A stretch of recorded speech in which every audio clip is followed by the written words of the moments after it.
It is perhaps the most sacred site in all of humanity. The place where three of the world's most prominent religions, Christianity, Judaism, and Islam, all converge.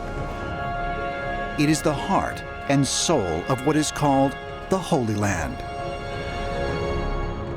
Temple Mount, Old City, Jerusalem.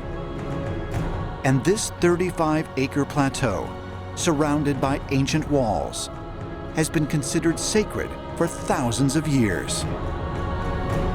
The Temple Mount is sacred to Jews and Christians because it's at this spot that Abraham bound Isaac and prepared to sacrifice him in Genesis 22.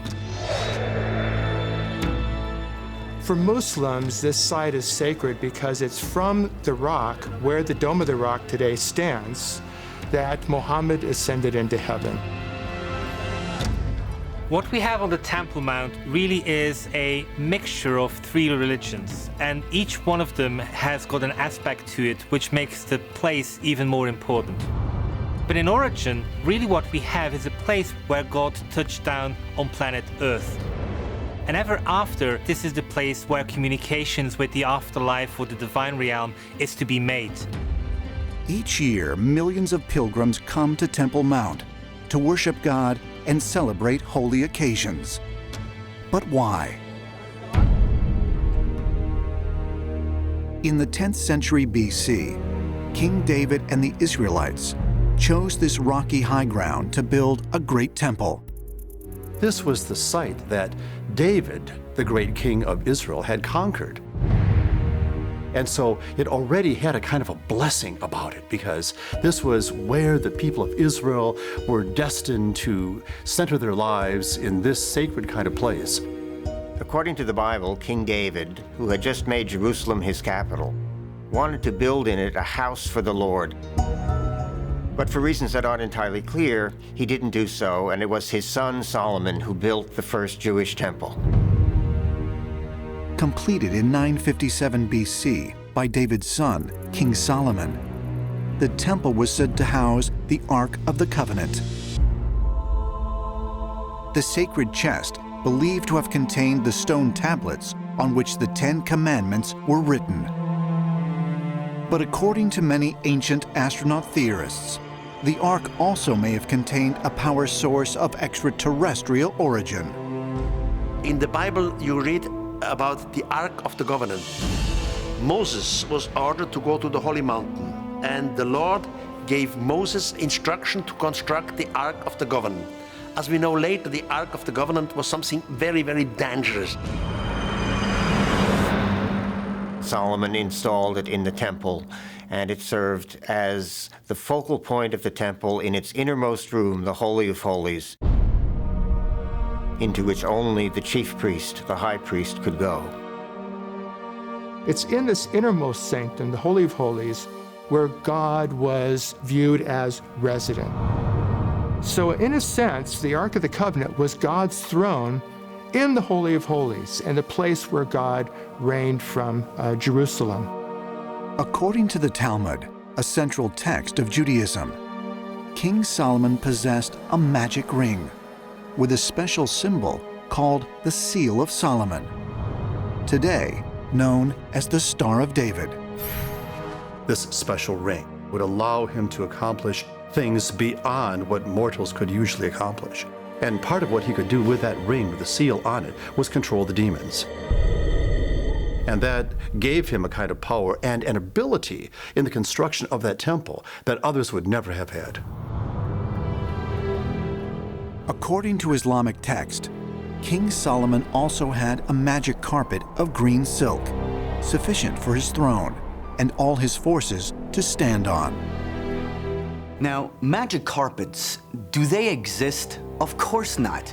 So what was it that our ancestors tried to describe in those stories? So where was he getting these strange powers?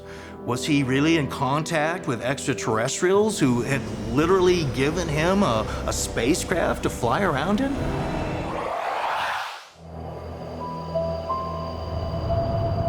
Bugarach, France, 2012. Believing that the end of the Mayan calendar is a prediction of the apocalypse, thousands descend on this mountain village, hoping to be rescued by extraterrestrials.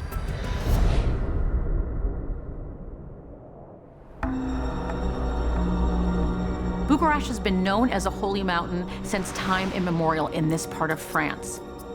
There is something truly magnetic about this mountain that is bringing people to come and watch it. There is so much UFO activity. There are so many unidentified lights, unidentified objects that are seen around that mountain that people come from all over Europe to observe Bugarach. All throughout the mountain is a vast labyrinth of limestone caves. These limestone caves have led a number of people to believe that this is actually some kind of alien base, that extraterrestrials are living inside the mountain. And in fact, they've been living there for thousands of years. So what happened in 2012 is that all sorts of doomsday groups flocked to the area because they felt like it would be the only place that would be safe from the devastation and destruction that would engulf the entire planet. They believed that the aliens were going to come out and protect anybody who was encamped in the area, and that they would be the ones who would start the new world that would come afterwards. Could extraterrestrials really be living inside a mountain in France, remaining undetected for thousands of years? And if so, might there be other similar mountains secretly housing otherworldly civilizations? Mount Shasta, California. Dominating the landscape at over 14,162 feet, this mountain has inspired strange and incredible stories for thousands of years. The local Native Americans have always felt there was something special about Mount Shasta. It was thought that humankind actually originated from within Mount Shasta, that there was a great cataclysm, and that the people of planet Earth actually hid within the mountain. When the cataclysm had passed, the people were able to come out of Mount Shasta and repopulate the world.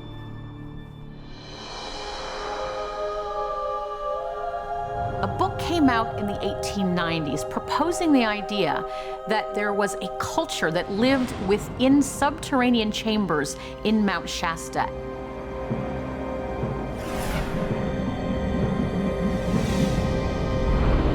Over the years, there have been a number of very significant UFO sightings around Mount Shasta, and you have to wonder, why is that the case? I don't think we can rule out the idea of some sort of permanent presence buried deep within Mount Shasta itself. Could alien beings really be living on planet Earth, hidden inside mountains? And if so, might they have built advanced civilizations, not only within Mount Shasta, but in mountains across the world? Great mountains have been objects of fascination and veneration for as long as we have stories. They reach to the heavens. They have hidden crevices and caves. They are also dangerous, so we have the severity, issues of life and death. So in every corner of the planet, there have been special and sacred mountains. Throughout the world, we find myths and legends of sacred mountains that are not only landing places or places where the gods or star beings descended, but also places that became their sanctuary. And humans have been almost magnetically attracted to these places since the beginning of recorded history. So it's entirely possible that the extraterrestrials set up space bases and mountains all over the world. That way they could watch humanity, help guide us, and if necessary, intervene again in human affairs as they had done in the past. And perhaps this is why we're drawn to mountains. We instinctively know that the extraterrestrial gods are there. and always have been.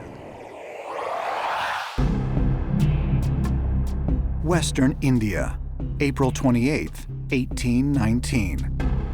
While hunting tigers just outside the village of Ajanta, British officer John Smith discovers 29 elaborate cave temples carved into the side of a rocky cliff overlooking the Bugarach River. Believed to have been constructed in 200 BC, the cave's architecture and artwork reveal new insights into the origins of India's mysterious sacred past. Ajanta is unique in the sense that these are the most ancient Buddhist caves of India.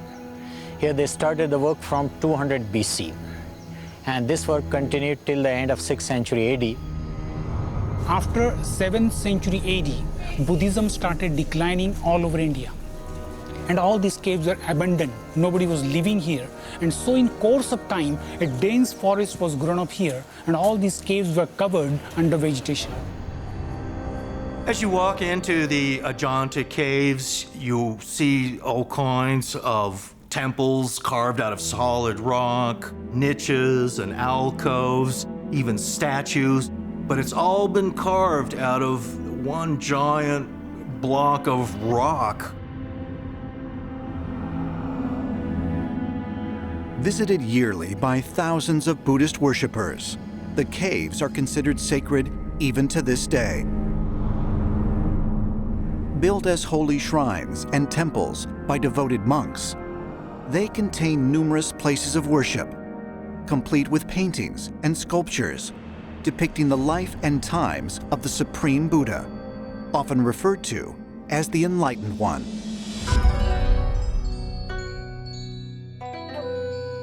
There are many different sculpted subjects at Ajanta.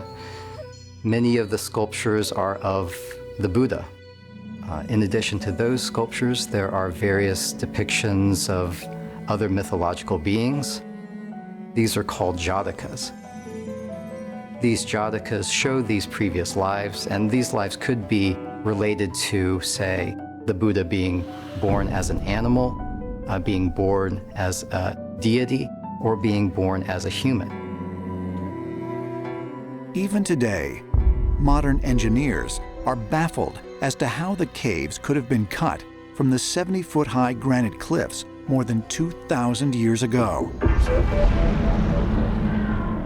These caves were created through the removal of stone, literally tunneling into the surface of the rock. Rock was removed, it was chiseled away, taken out, and any interior space that you see at the caves today were created through this removal of stone. Any architectural details that one finds at the site, any sculptures, they're actually carved from the same piece of stone, which is the mountainside itself.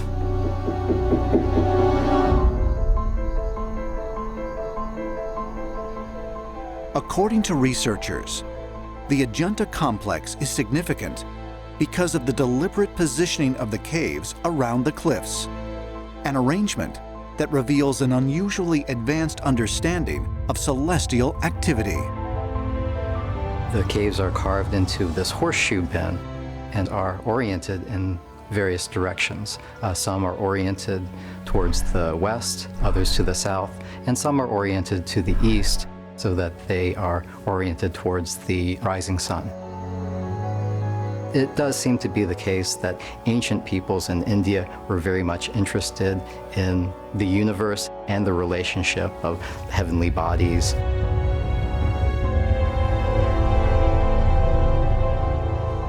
Evidence of the cave sculptor's precise knowledge of celestial movements can be found in two particular caves. Each contains large stupas, or dome-shaped structures featuring Siddhartha Gautama, the Supreme Buddha and spiritual teacher who founded Buddhism. Cave 19 is oriented towards the winter solstice, and what this means is that on the day of the winter solstice, the morning sunlight would filter through this large window on the facade, and the sunlight itself would illuminate the stupa. This is also true of Cave 26 at Ajanta. It's oriented towards the summer solstice, and so on the day of the summer solstice, that light would filter and strike the stupa within it. Now, this would have been very difficult to do itself because you're cutting solid rock from inside of a cave. So you would need some pretty high-tech gear in order to tunnel and build and chip away inside of solid rock in order to really be perfectly oriented to the solstice.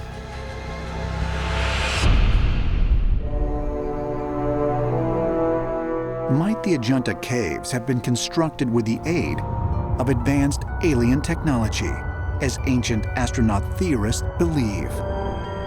If so, might they also have been considered sacred by the locals because of their connection to early extraterrestrial visitors? Many ancient astronaut theorists look at the stupa and say it's a symbolic reference for the power of flight. Many times it's symbolically shown with a young Buddha placed in there, and it almost looks like he could be manipulating some type of controls within the stupa. The stupas were always used as a way for Buddha to ascend or descend into the heavens. And so we do see stupas in this artwork, very possibly saying that the Buddha was going into space. There was an obsession of ancient human beings to depict things that they saw. And I think they did it with carvings on caves and depictions and sculptures and monuments, because that's what they saw. They were duplicating what they saw. But what they depict are very strange things. They depict gods and half animal, half god type figures. So you have here what seems to be some kind of special subterranean temple that's built for extraterrestrials or some kind of space gods. What were the Buddhist monks seeing? Could the Buddhist monks have been helped by some kind of an extraterrestrial presence?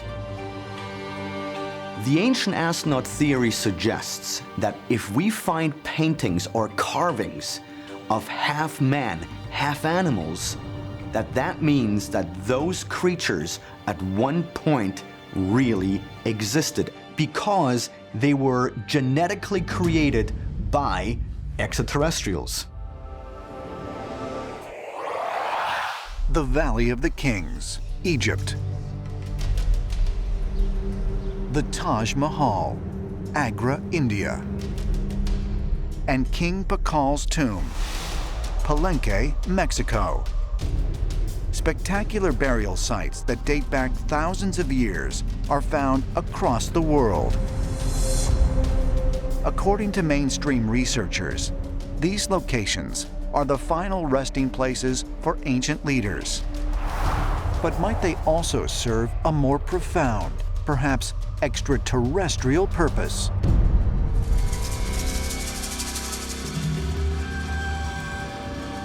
Why do we have the most massive of constructions in the far and distant past? Well, and according to the ancient texts and the ancient traditions, this knowledge was given to our ancestors by the gods. If the sole function of tombs was to house the dead, then why are virtually all of these connected to notions of spiritual energy, images of astronomy, and a strong belief in the existence of other, arguably more spiritual worlds? All cultures share this notion of somehow opening a doorway, opening a stargate, opening a gateway to another dimension so the soul can return. We know that it is meant because the soul is going to go on a voyage to the afterlife. In the ancient world, there was a view that this life that we have, this physical life, is our opportunity to prepare ourselves for a vast destiny that lies beyond this life. Could ancient tombs really have served another, more extraterrestrial purpose? Perhaps as portals to reunite the deceased with celestial beings? Many ancient astronaut theorists believe the answers can be found by taking a closer look at the mysterious texts of ancient Egypt.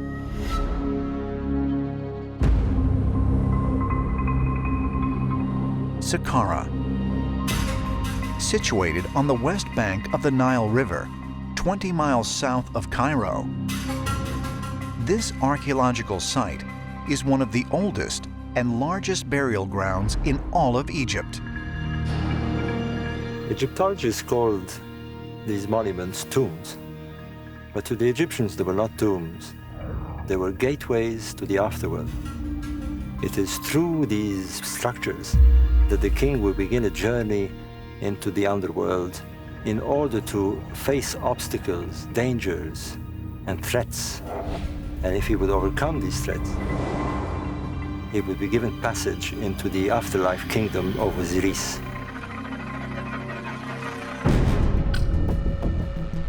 Overlooking the immense necropolis lies the pyramid of King Teti, the first ruler of Egypt's 6th dynasty. Teti built his pyramid and an adjoining mortuary temple during his reign more than 4,000 years ago.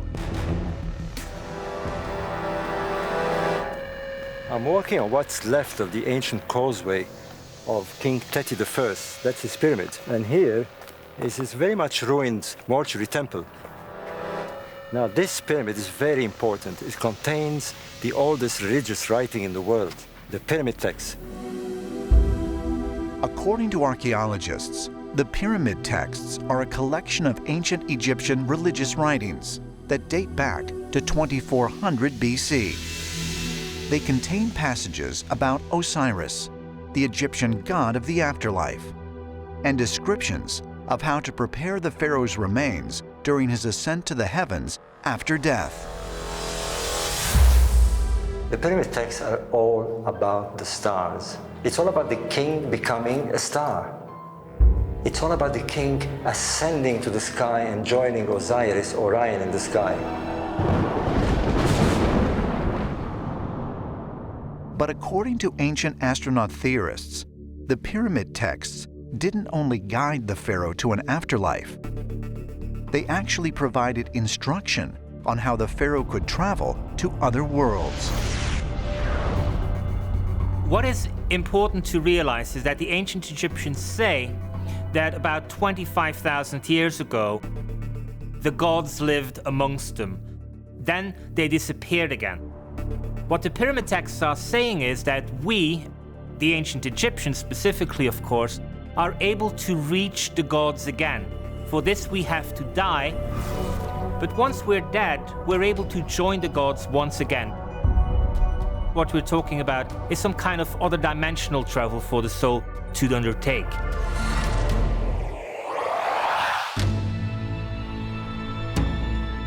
Peru, South America, the Andes Mountains. 9,000 feet above sea level, in an area the Inca people once called the Sacred Valley, lie the ruins of the ancient city of Ollantaytambo. Once serving as both a temple and a fortress, mainstream historians claim Ollantaytambo was built around 1440 AD by the Inca emperor Pachacuti. But some scholars believe Ollantaytambo was built upon the ruins of a far older city, one whose origins remain unknown. The gate behind me is called the Gateway of the Gods, and it was built several thousand years before the Inca arrived here. It was built by a culture we call the Uranpacha. We give them that name because we have no idea who they were, where they came from, or where they went. It's clearly evident that the earliest parts of Ollantaytambo dates to at least 12,000 years old, if not older. From the research I have been able to determine, this was built by the Arak civilization. The Arak people are as ancient as what would be the equivalent to Adam or the first humans. But how could the earliest humans on Earth have produced such astonishing stonework? With massive interlocking blocks precisely fitted together? Or have constructed aqueducts and irrigation systems that still function today? Or have moved and set colossal stones of granite, each weighing more than 50 tons? Ollantaytambo is a mountain fortress. It's renowned specifically for the incredible sized blocks that were used in its construction, most particularly those that are found on its highest level and the highest point on this mountain. There are 6 of these positioned in a line, and they were transported from another mountain where the source is, across a plain, across a river, and then up the mountain. And of course the biggest mystery is how the hell were they not only able to cut these things, but to move them up this mountain. In modern day, if we were going to move a 50-ton boulder, we would have to assemble a special transportation unit consisting of steel girders, several axles, hydraulic jacks. Moving it up the hill, we'd probably have to change the face of the hill, build a road, maybe anchor it using some kind of cable and pulley system, several different options, none of which would be available to the people who lived way back then. These 6 giant slabs of red granite have stood here for thousands of years because of the beautiful engineering of the ancients. If there is a major earthquake, these shims can ride up and down, absorbing the shock of the earthquake, and that keeps the giant slabs in place. The ability to fit perfectly fitting stones of several tons in weight together so that a single human hair can't fit in between them is not a question of sweat or man hours. It's a question of technology.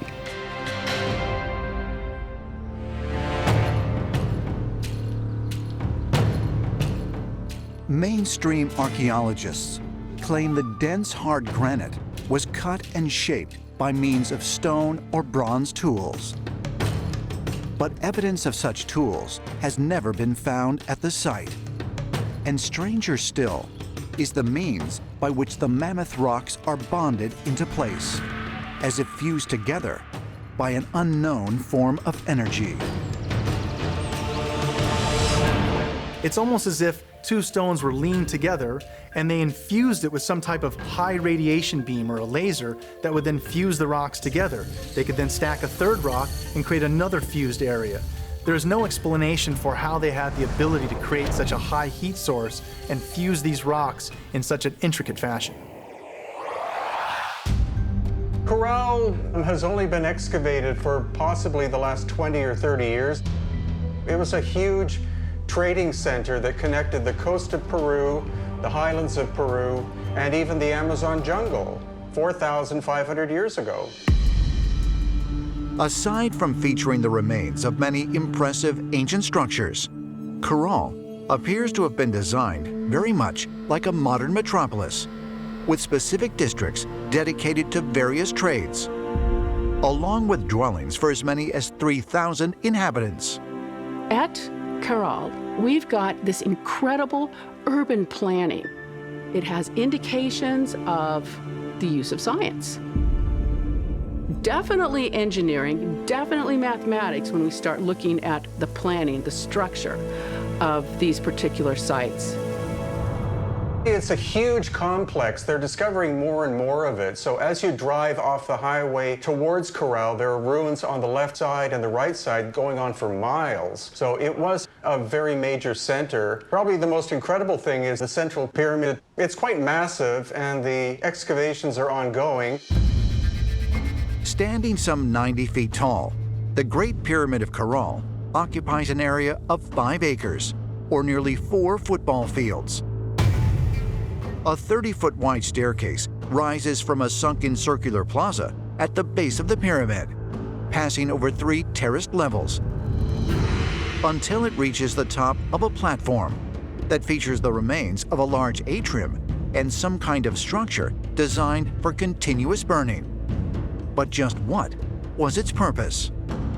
And it's quite tall, and it's thought that the ceremonial aspect of the site was carried out from the top of this particular pyramid.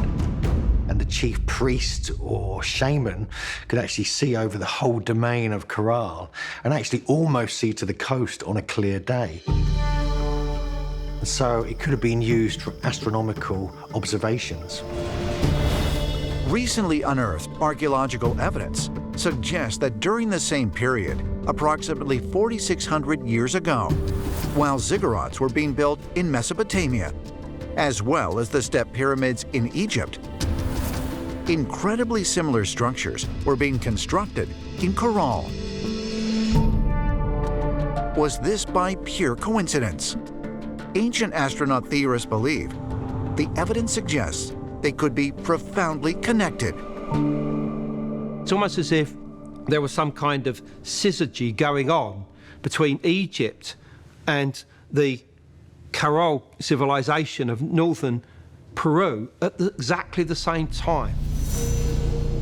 These monuments, quite clearly, are meant to connect us with otherworldly environments. They were both constructed around 2600 BC. I find that very intriguing indeed. Cahuachi, Peru.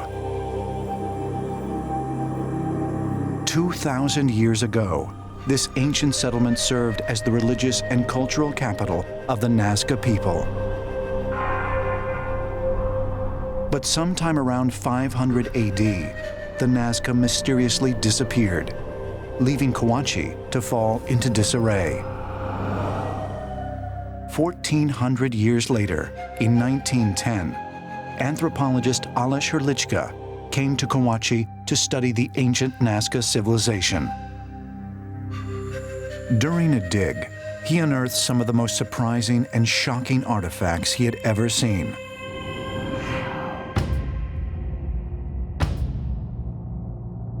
They were skulls with enormous, elongated craniums. Where did they come from? How did they get there? And were they human?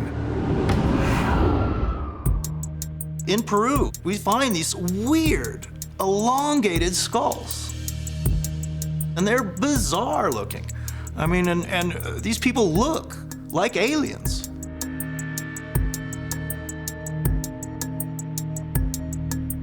One may say, okay, aliens, but another aspect that we have to consider is that skull and cranial deformation forming elongated heads is a practice that's known throughout much of the ancient world. In 1870, the process of skull deformation was well chronicled by a German botanist and explorer named George Schweinfurth. While exploring the African Congo, he came in contact with a tribe called the Mongbitu. They routinely performed a ritual of cranial binding that allowed them to physically alter the shape of human skulls. They took infants' skulls and compressed them and bound them, and they forced the cranium out and elongated, and in many cases they doubled the size. And a big question is, why was this being done?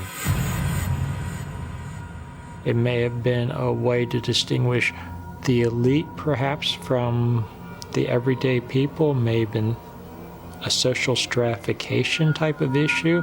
Something that also appeals to me is that may have been a way to express physically and maybe try to achieve physically greater levels of consciousness or higher levels of mental ability. In my opinion, they did this in order to mimic the gods.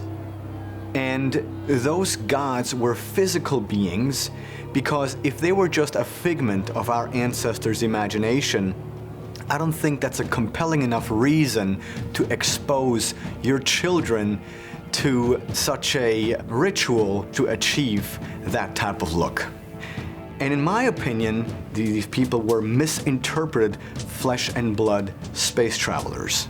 Some people have suggested aliens had elongated skulls, and apparently ancient peoples are mimicking those skulls. The old saying is that imitation is the sincerest form of flattery.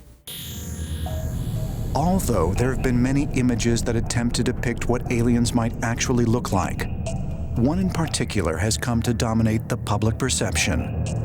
It too features an elongated cranium and is associated with an extraterrestrial race that many refer to as the Greys. In terms of entities, one very common description are the so-called Greys. 3.5, 4 feet tall, essentially humanoid, but very spindly with disproportionately large heads and huge black almond-shaped eyes. But would someone in a primitive society really want to replicate this look and deform their skull? Some archaeologists have a different perspective. They point to artistic self-expression as an explanation of these customs. There are all kinds of people that either worship the body or use the body as art, be it a tattoo or a piercing of some sort, or tribes that put things in their ears or in their lips to try to grow parts of their body. Some societies we know practiced binding parts of the body, feet or heads, and try to make certain shapes. And this was done for whatever reason. We know today that this isn't usually the most healthy thing to do, but it doesn't mean people don't do it. The people are always trying to change their body to make it look a certain way.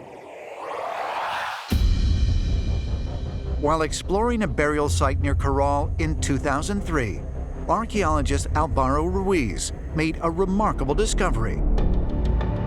One of the artifacts that is uncovered and recovered in Caral Supe is this gourd fragment.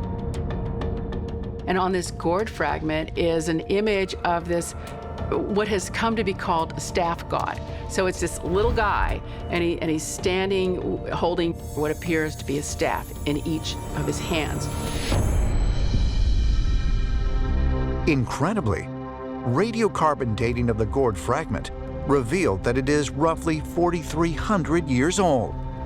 The artifact's extraordinary age suggests the deity drawn on it was worshipped by the people of Caral. But even more astonishing to archaeologists is the fact that this so-called staff god bears a striking similarity to a figure worshipped by the Inca some 3,000 years later. The staff god was a form of Viracocha, and this is exactly the same figure that's seen again and again in pre-Columbian art at places like Tiwanaku on the Gateway of the Sun, one of the most important structures that existed in South America. There, you have exactly the same figure.